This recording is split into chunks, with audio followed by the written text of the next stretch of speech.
What's going on YouTube? Fernando here with Exclusive Creations. Once again bringing you a brand new video. And this one is, as you can see by the title, engraving, engraving settings and cutting settings. I'm going to show you the easy and free way on how to do it on xTool, XCS. As you can see, I already made a few. You could do any shape. You could do a letter or any shape xTool has. I found that the letter E was working very good. And I'm gonna run through a couple things that I did with these two. Is I started off with the low speed of 10. And as you can see, I don't know if you can see that it actually went through on the slowest one, which is these four here. 25 power, 40, 55, and 70. 70 was my highest, and 500, well, 70 was my highest power, and 500 was my highest speed. You do not want to start off, when you engrave, you don't want to start off on the low of 10. You want to start off at 100 and then go from there. You could type in any variant that you want, whatever you want to start with, and then pick whichever one you think was the best. Another thing I want to show you guys is for engraving, I have my air assist on the lowest that xTool lets me bring it down to, and that's 30. It doesn't let you bring it down lower than that. I figured out that when you engrave, it is best to not use air assist, I guess, because every time air assist is blowing air, it's blowing the fumes out, and that's how you get all these brown little marks here.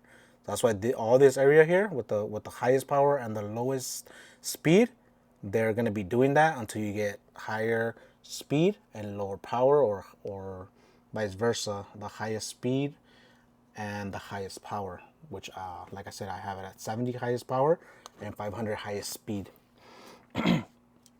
So when you start off with 100 to 500, when you're engraving, that's what you want to start off. I'm gonna show you guys how to set this up, how to start it up, and the materials that you could use it on. This is MDF. As you guys can see, it says I normally buy the 12 by 19 MDF. I don't know if it comes up right there. Hopefully my light's not too bright, but there you go. There you can see it right there. So let's get this started. I'm gonna jump into the screen, and I'm gonna show you guys how I made this setup here, and that way you guys can do it too. You don't have to be buying no test materials from anywhere. xTool does have their settings already. Like, let's say for example, like I don't know what to cut with what settings to use to cut or engrave MDF. You just punch in MDF on your settings, and xTool already has that for you. But if you really want to test out and find out different settings for yourself, this is how you're gonna do it. Let's get to it.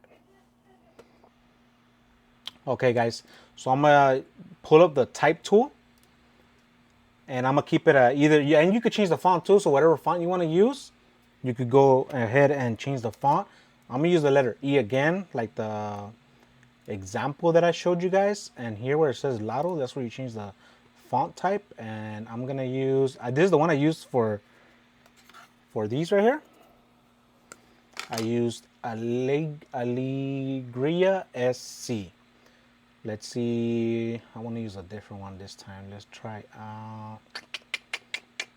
something different, not Old English. Let's try that one. That one is kind of like an Old English, huh? Let's try that one. So this is how you start it. You select your letter E, and you see over here how it says score. You want to change it to engrave. And right now this doesn't mean anything. You have it at, it always starts off at a setting, whatever it's already set up at. So you want to go here to applications and go to material test array. And this is how you're gonna get your little grid like this. So you can find out your power settings and your speed settings. The word where it says Engrave Test xTool P2, it's already at a default for scoring, so it's gonna score all that, which is all this type right here.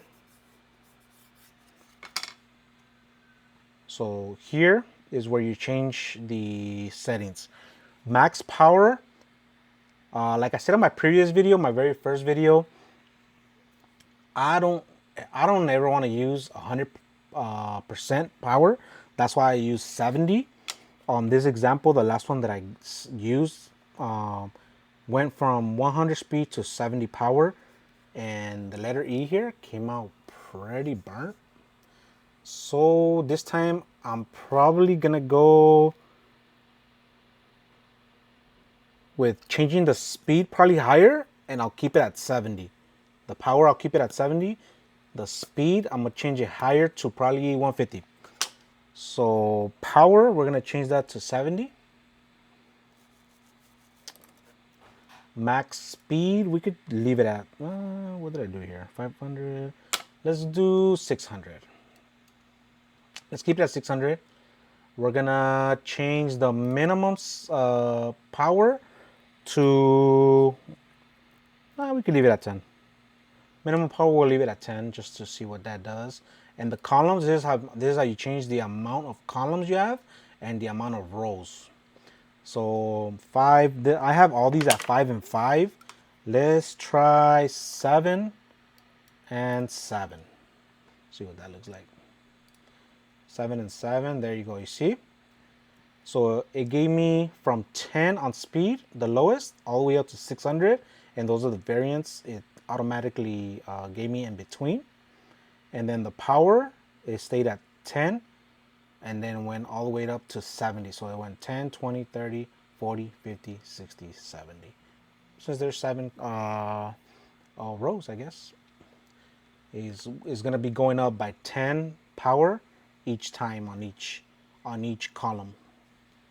And then on the rows, is going to go by the speed from 10 to 600. Oh, you know what? No, I don't want the speed to be at 10. I want the speed to be at 100. Minimum 150. Let's change that to 150. So you see now it changed it to pretty good, better looking numbers. So it went from 150 to 225, 300 to 375, 450 to 525, and all the way up to 600.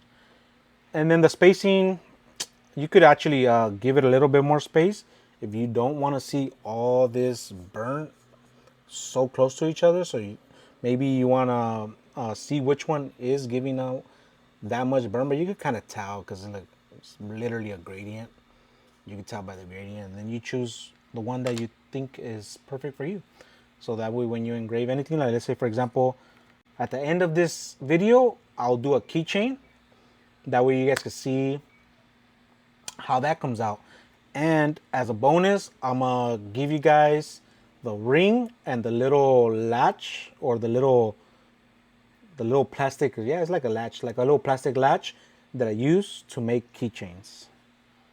So let's go ahead and we'll leave all that the same. We'll leave the spacing at default. So like if you guys want to screenshot, pause this video, screenshot my settings on how to get this grid here, that way you guys can get your own and do it alongside with me or whenever you guys get a chance.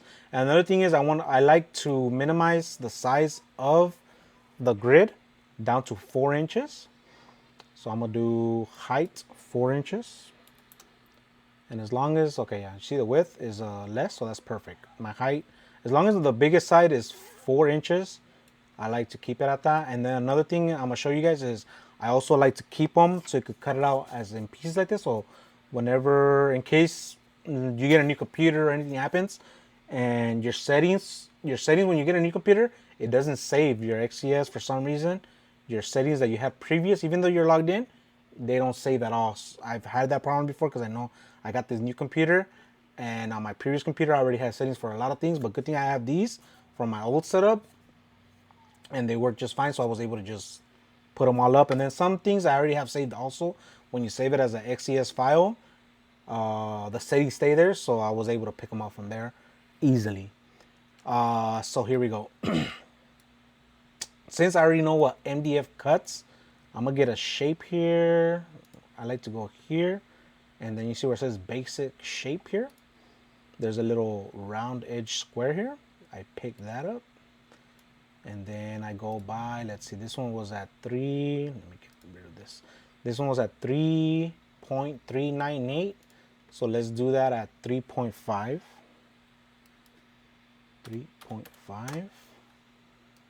You see that? The width, you see how it gives me a little bit of space on the ends?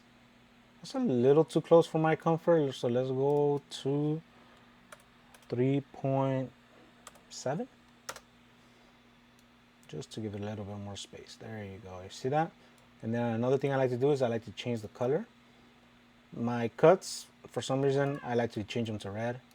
My engraving, I'll change this one to black, just so it can be easily visible. I usually change it either to black, blue, or purple, my engravings.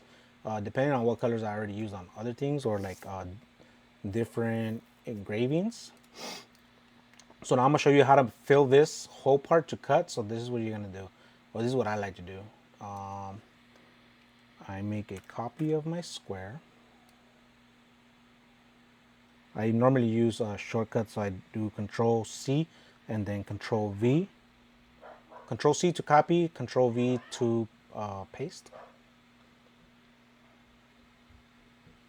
And that feels like it's a really good gap. And then just by clicking the little red dot down here, it'll select both red dots. And then up here on alignment, I like to make sure that it is aligned to each other, so that way it doesn't have like a little odd little like it doesn't have like a little bump when it actually cuts. So when it cuts, if it's off, you might not be able to see it, which I hear, but once you cut, you'll be able to see it here.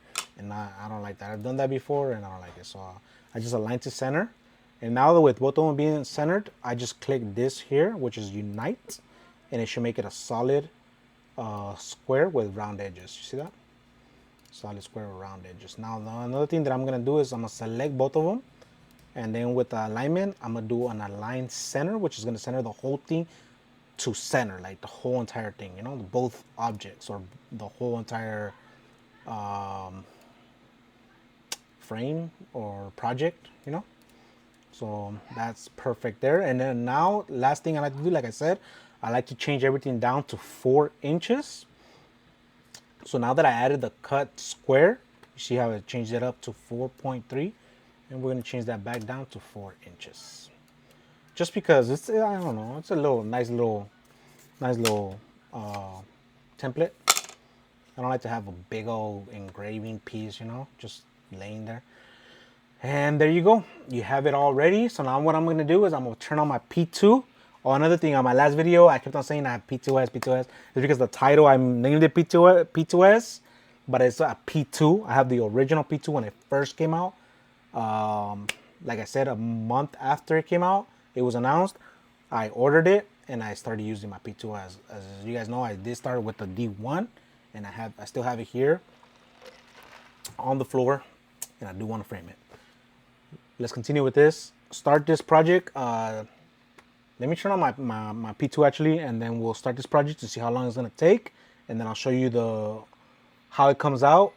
And guys, this is a MDF. I'm gonna try it on MDF, and then I don't know if I'm gonna use the same settings for acrylic, so I'm gonna try acrylic, and then we'll try a cut out actually as well.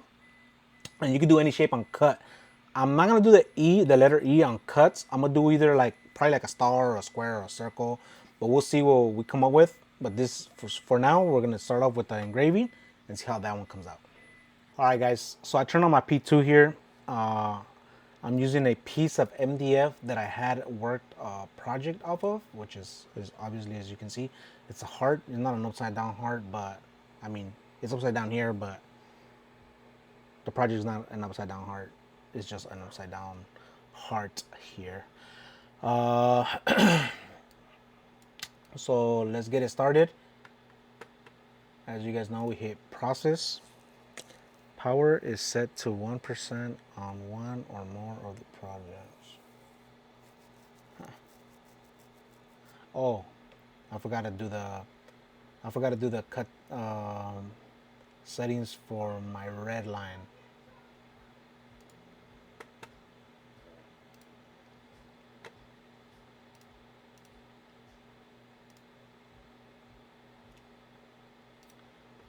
Okay guys, so here we go. So as you guys know, we just hit process. Normally it tells you a time that it calculates that it thinks it's gonna take from the beginning. So this project here is gonna take me 22 minutes with 55 seconds. Let's get started and see how the project comes out.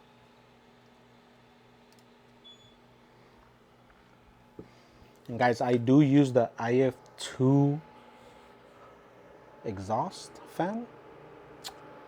So since I have the P2, it doesn't have the chip to start it automatically from the back.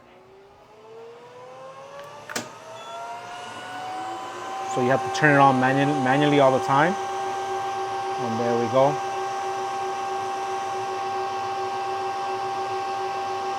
As you guys can see, it started. We'll be back once this project is done. We'll be back and I'll show you guys how it came out, and we'll continue talking a little bit more on more projects. And alright guys, there you have it. Job is complete. We're gonna pop it right out and check out how it came out. Compare this project to the one I did previous. I mean, obviously it has more rows to go off of, but you actually see a better gradient. The more rows and more sections you use, the better gradient you get. But I mean, still, I feel like 70 is still way too much for MDF, and this is 3mm MDF. I don't know if I mentioned that, but everything I use is normally 3mm. I have probably like 1 or 2 sheets that are about, what is it, the other one, 1/16. I can't remember what it is, what the other one is, but it's a little thinner than a 3mm. It's probably a 2mm. But yeah, so as you can see, 70 power with 150 speed is still pretty high. Comparing it to the 70 power at 100 speed, see the letter E, it is a little bit bigger than this E here, but that's because I use more rows. So obviously at the 4-inch size that I like to stay in, that's what happens. So if I were to want to engrave and make a keychain, I would want to stay at around, I kind of like this 50 spot here at 525, but I also like this 30 power at 375.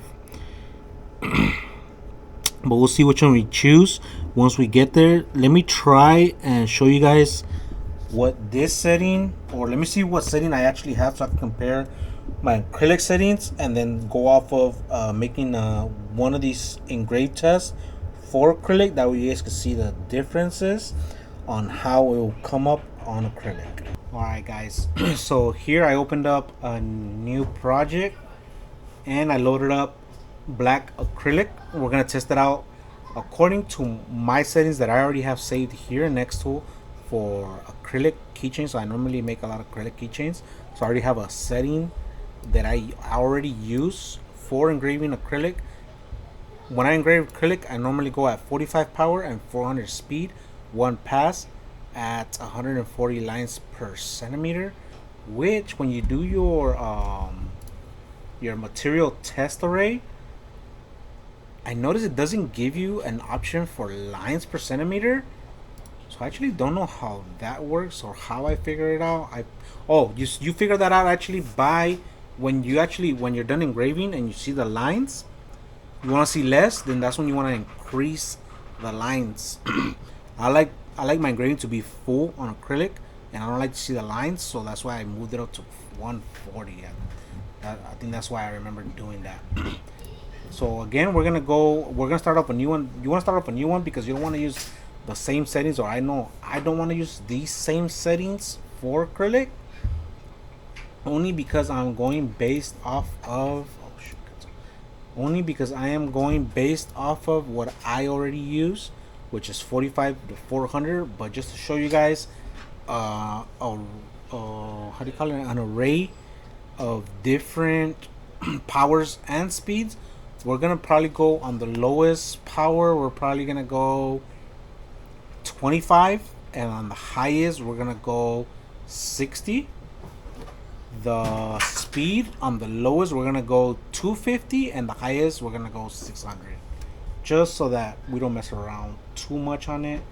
So let's go ahead and grab our type tool. We're gonna type the letter E again, capital E. And for this one, we're gonna stay with the same. I kind of didn't like that E. We're gonna leave it at this. I don't like the regular one. I like this one here. Remember, guys, don't forget that before you hit the test array, you want to change this to Engrave so it fills up like this. And on this one, since I'm using black acrylic, I'm gonna change the color of this to purple. I would leave it at red, but like I said before, red, I like to use it as the color of cut. So this is another reason why I use a different color other than black. I use purple or blue. And we're gonna use purple today. We're gonna go head over to our applications and go to material test array. On the highest max power, we're gonna go to 60. The highest max speed, we're gonna leave it at 600. The minimal power, we're gonna go at 25, and the minimal speed, we said 250, I believe. And we're gonna leave it at, we want to finish a little faster. 7 was way too many, so we're gonna go with 6. Let's see the variance. It goes on speeds. It starts off at 250, then it goes to 320, 390, 460, 530, and 600. And then the power from 25 to 32, 39, 46, 53, and 60. So there you go. And I think I like that. We're gonna stick with those. And then once you hit done, it sets it all up, and there you go. Another thing, I don't know if you guys can see how it looks a little blurry, or it looks like it has something on my acrylic.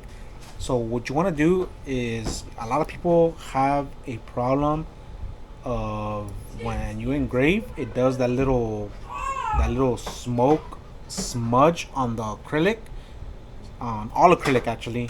So what you want to do, instead of masking it, you don't want to mask it. What I normally do, I found out that using dish soap, putting a light coat on it and letting it dry, it helps like if you masked it. So that way you don't have to mask it and then start peeling all the little masking off or scraping it off, which scraping it off could scratch your acrylic. So I don't do that. Just with the light coat of soap and it's dry, once you're done, all you gotta do is wash it like you're washing dishes, and you get a clean little piece. So there you guys have it. Use dish soap, a light coat of dish soap, let it dry, and then engrave, and works just like masking your material. For acrylic, all acrylics, clear, and you won't get that little foggy mist burn around the edges everywhere you engrave and cut. So you go, like I said, again, we're gonna change this to 4 inches on the height. We're gonna make ourselves another square with the round edges. I like the square with the round edges. We're gonna see the size of this. What's the width? So the width gave me 3 inches pretty much. So I'm gonna go with 3.25, 3 1/4. Oops. 3.25. We're gonna change it to red. And that's fine. We're gonna copy, paste. That's Control C, and then Control V. And then you want to set it to a good length away from the bottom, and that looks about good. And then you want to select your. I forgot I have this one up here still. So what you want to do is select your red and your red square from there all the way. Oops. The way you select both of them is you click on the first red once you hover over it, and then you hold shift, and you see how it turns blue there. you want to hold shift and then right click to select them both. So now what I'm gonna do is align to center, just to make sure that the edges are aligned to each other. Then all you gotta do is hit unite, and it makes it into one solid square with round edges. Then I select the whole thing and align to center again. That way it's just a nice little center piece, so that when it comes off, you get your little square sample. And then you, well, also another thing you want to do is mark it. I use a little Sharpie pen, and then I like to mark the one that I'm gonna use. So for example, let's say here I like the 30 power, and let's go with 450. So I just put a square around it, just like that, and that way I know that I like 40 power and 450 to get that little shade of engraving. So anytime, even like when you engrave photos, that's gonna be the darkest of the blacks that is gonna engrave on lightest grays. It's just gonna do an array of that, like it's just testing when you engrave photos. But if you're gonna do like a solid vector, anything that's solid, like a solid design, it's gonna be consistent to that power and speed, and it's gonna come out to that color there. Okay guys, so we're gonna start it off on this one. Actually, since I know you could barely see it here, yeah, I know you could barely see it here, but I have a cut line there where it doesn't have, because I cut a shape out. I made a sign of with black acrylic, and it cut there, so I can see the line there. If you just follow my mouse, it's right there. So I'm gonna do with this design, and I'm gonna flip it -90 degrees, so that I can place it here and it'll fit right in there. I don't know if you guys can see. Hopefully it captures it on screen. This little line here and all this area here, you can kind of see my little slats there where it doesn't have acrylic. So the line, I know for sure it starts here and it ends right here in this little corner. So as long as I'm above that or inside that, and the other one is up here where the whole acrylic ends. And that's what we're gonna use there. My quick measurement for the thickness came out to 111, and that's perfectly fine. I always like to use the quick measurement, and we're gonna start it out to see how long this one takes. So my cut, I already have a setting for cut, and I know that my cut setting is 60 power and 12 speed for cut. So let's start it, guys, and see how this piece comes out. Remember, this is black acrylic. Another thing about black acrylic is you want to have, if you have your inline, you want to have it to the highest power. Have it at the highest, so it could blow all the fumes out. Acrylic smells. I'm probably used to it. I don't smell it that bad. I do smell it, but I don't think it's that bad. I mean, it's just a smell, but some people cannot take it. So take that in consideration. Have your inline fan on full power, blowing the air out the window or outside, whether you have your work project, wherever your machine in a garage or in a room, wherever you have it. Make sure you blow it all out. And be safe, guys. We'll be back in about 20 minutes with TV Magic, YouTube Magic. We'll be back in 1 second. Alright guys, there is the acrylic completed. So all I'm gonna do is go and wash it, like if I'm washing dishes, and it should be nice and clean. Then we're gonna see how good these settings are, from 600 speed to 250 speed and 25 power to 60 power. Alright guys, there you have it.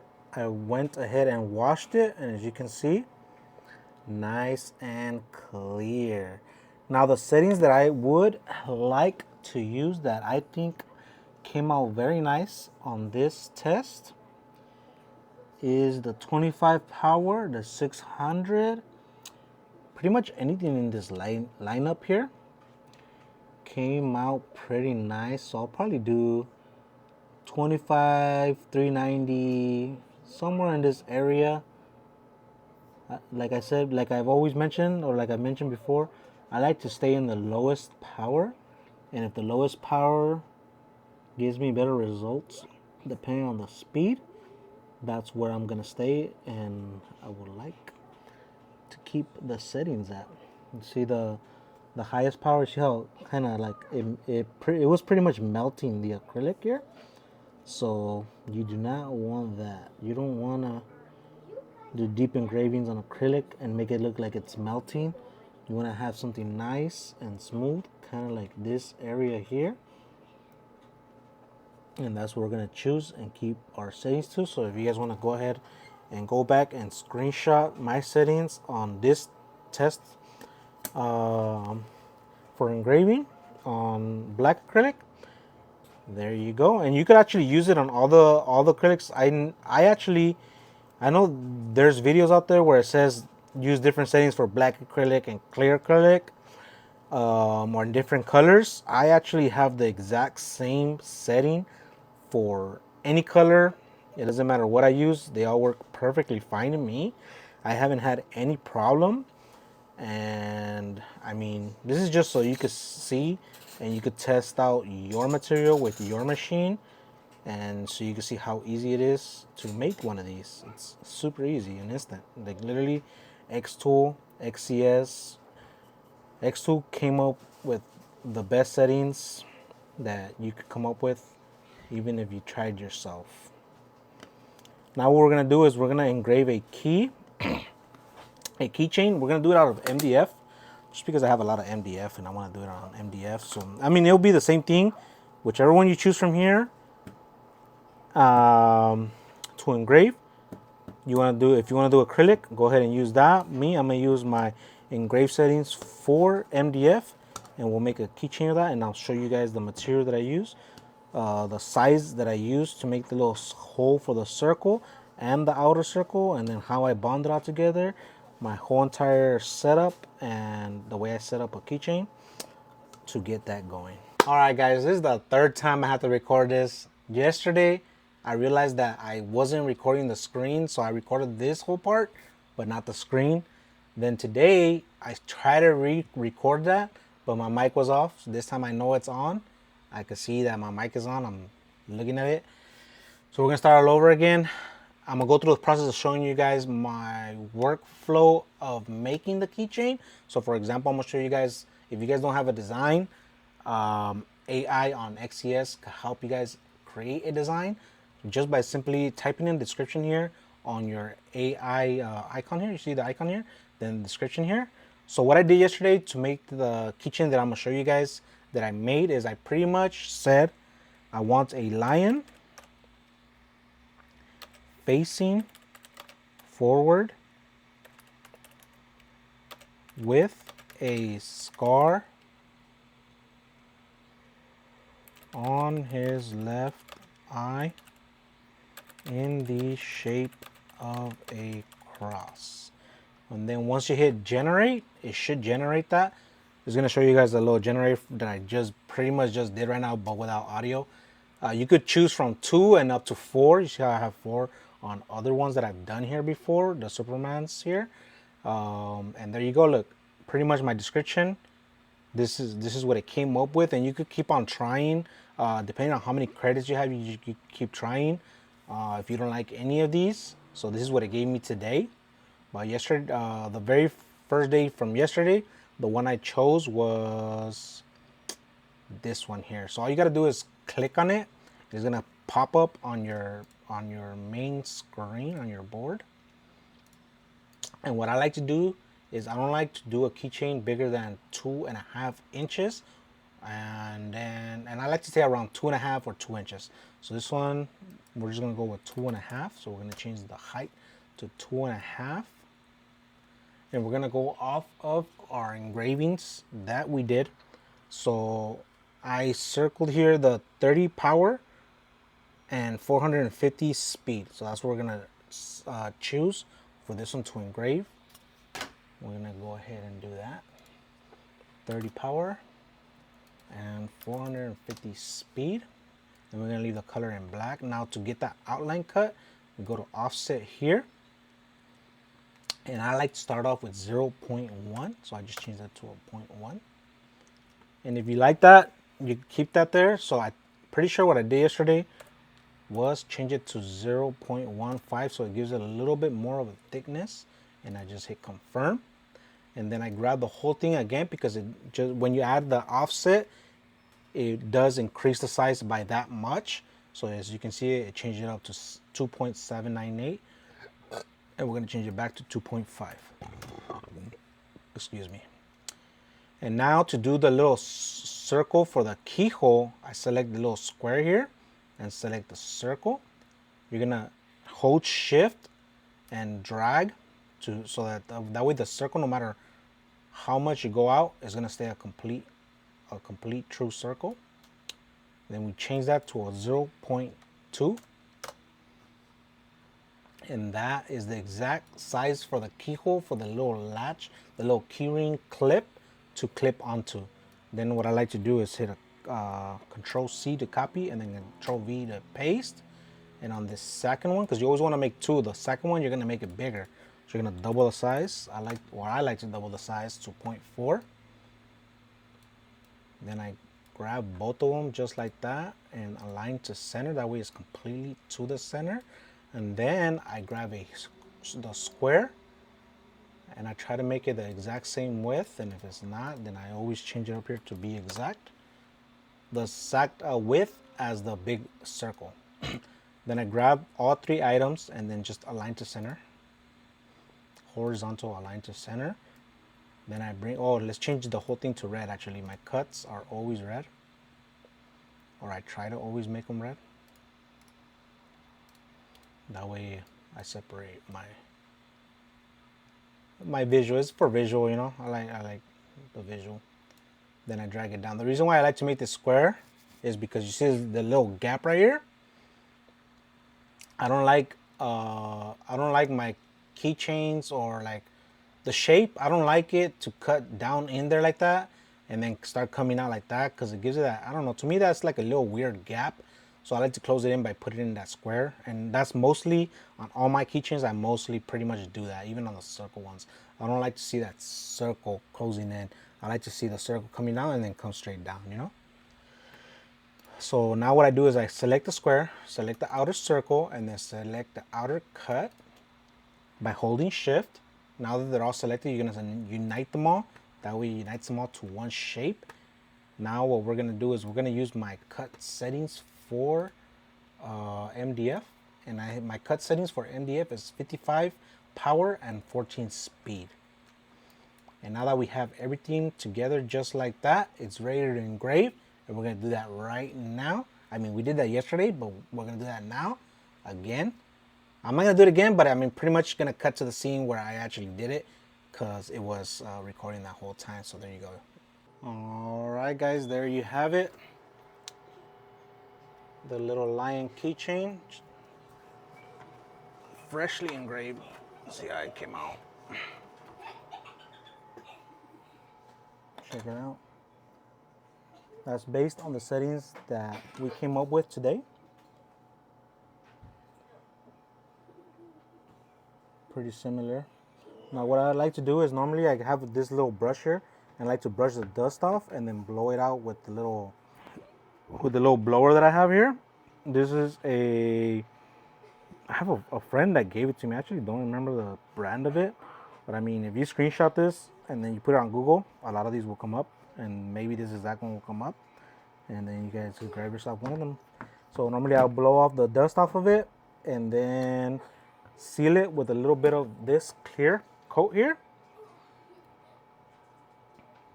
as you guys can see, and then put the little keychain together. So I'm not gonna seal it just because it's gonna take a while for it to dry, but I am gonna blow the dust off and dust it off, and then put the keychain on it, and I'll be right back. All right, guys, so these are pretty much the items that we need. As you can see how it fits in there perfectly. All we gotta do is just attach it, squeeze, and there's your little keychain there. Pretty nice, pretty nice. The back, you could You could sand that off or leave it like that. I normally just leave it like that. I mean, it's just the back of a keychain. Or what you can do is also engrave the same thing on the other side. If it's the exact same shape all around, you could just flip it, leave the design exactly where it's at on screen, and engrave the same thing on the other side. But actually, I should have done that for this video, but maybe I'll do it in the future. But that's pretty much how it comes out when you engrave, and the materials I use for keychains. Hope you guys did like this video. Hopefully it was very informative and it helps you guys out on how to make a test array for engraving and on your material, and depending on what you're engraving and what you're cutting. You guys want to subscribe to his channel, comment down below your favorite part, and we'll see you guys on the next video. Thank you guys.